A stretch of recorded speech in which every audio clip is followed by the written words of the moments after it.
Hey Steelers Nation, it's Joe Rocky of the Pittsburgh Syndicate. In today's episode, we're going to break down some really awesome things that happened yesterday at training camp. First off the bat is going to be Kendrick Green now going to fullback.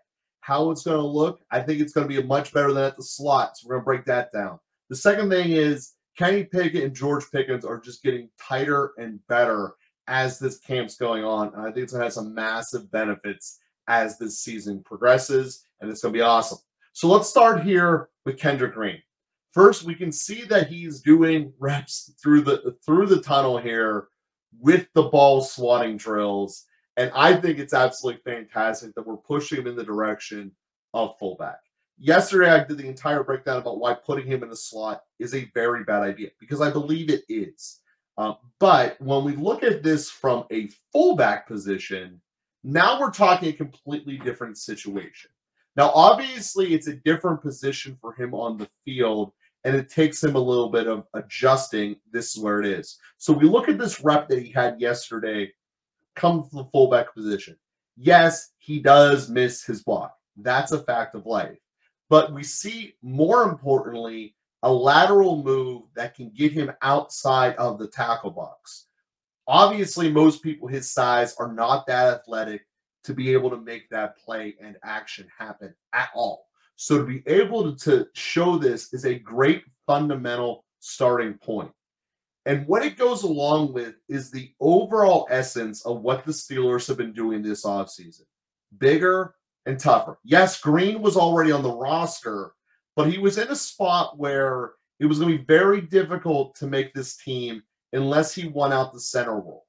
Well, that doesn't seem like it's going to happen in all probability. The Steelers then went out and got 2 starting guards to add to this roster. So his backup plan of playing as guard isn't here.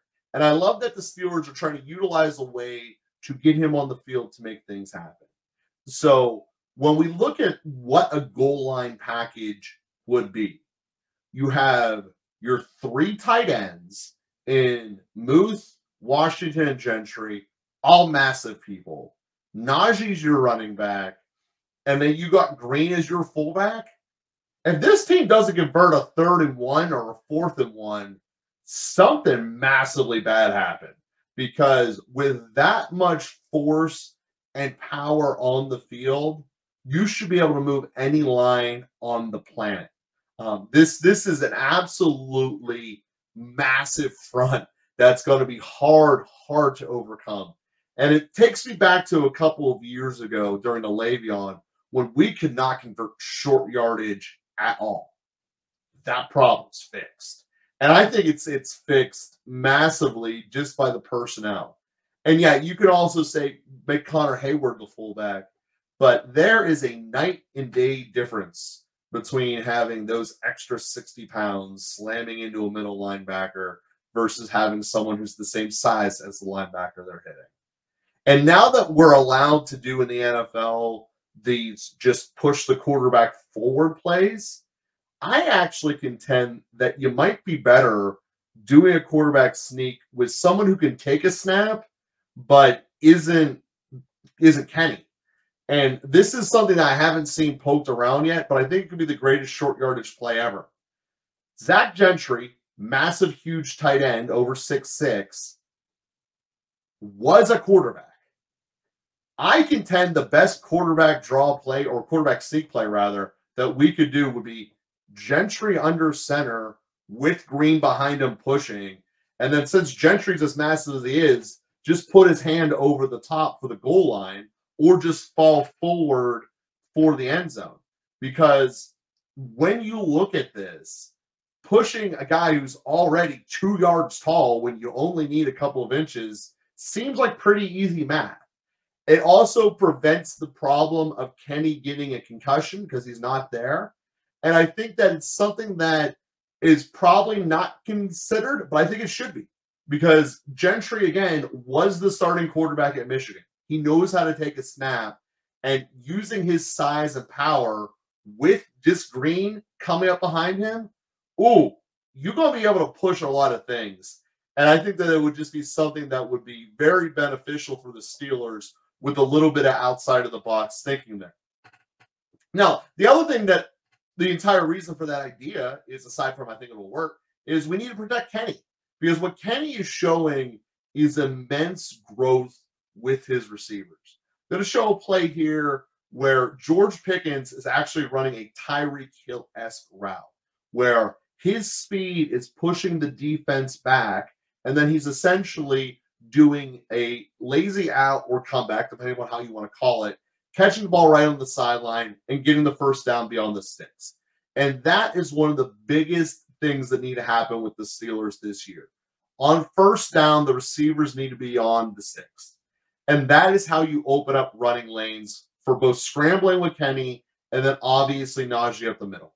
And when we do this, George is showing himself a depth of routes that was not run last year. And there is a lot of growth that is happening here. But again, you are seeing Kenny put the ball exactly where he needs it. We had a couple of haters come out and say, well, he's doing it against the Steelers defense, so it shouldn't really count. The Steelers defense led the league in interceptions last year. They know how to get their hands on balls. And secondly, ball placement is ball placement. You can either hit your foul shot or you can't. So at the end of the day, Kenny is putting the ball right there. It is certainly strong enough. I'm not saying he's Brett Favre, but it's certainly strong enough to get the ball where he needs it. And he is exhibiting growth that is on a trajectory of magnitude, of just absolute where he's putting the ball now, and with the confidence and timing compared to where he was last year is night and day.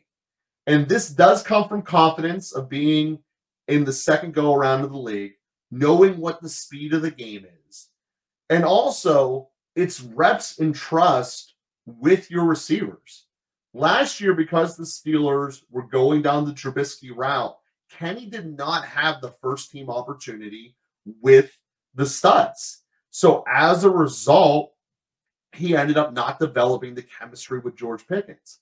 And I want to put a second notion out there that is contrary to what Steelers Nation radio is putting out a lot, is that I believe George Pickens is drastically going to outproduce Diontae. And the reason for this is George Pickens has not missed a practice at all. Yes, I understand that Diontae has earned veteran days off, but in a world where there are so few reps, and when the press time is coming down, Kenny is not training himself to look at Diontae. He's training himself to go to Big George.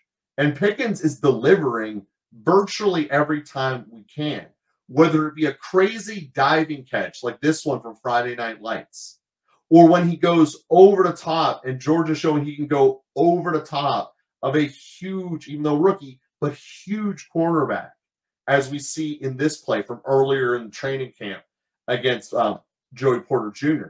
George Pickens and Kenny are creating a great connection and chemistry.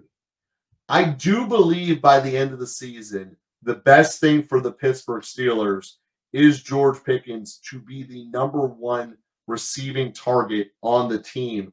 And the better they are, the bigger the margin. And I believe that to be because he's essentially uncoverable. He has the ability to bring in catches that most people physically cannot. He does not have the dropsies problems, and he's not afraid of contact. To me, George Pickens is the easiest and best systematic change that this offense can have. Give him the ball downfield. Have Kenny put it on a spot. And as long as the offensive line is holding up and being strong, it will work. And one final note on that. At this point in camp, granted, it's before the first preseason game, Dan Moore has won, not been given, but won and earned that left tackle starting spot for week 1 through this position in camp. He has shown dramatic improvement in terms of his footwork. They're not having, again, any of those holding penalties that were an issue for him. And as we're looking this moving forward, I do believe that we're starting week 1 with Broderick Jones on the bench and Dan Moore as the starting left tackle. And for a lot of reasons, I think that is better for the Steelers in the long-term growth. So Steelers Nation, I think we're going to have an absolutely amazing season. Camp was great yesterday. Kenny and George Pickens, I think, is the bright point to keep looking at as the team's going forward. And the Kendrick Green at fullback, I'm very warm on that. I am not warm at him at the slot. Here we go, Steelers. Here we go.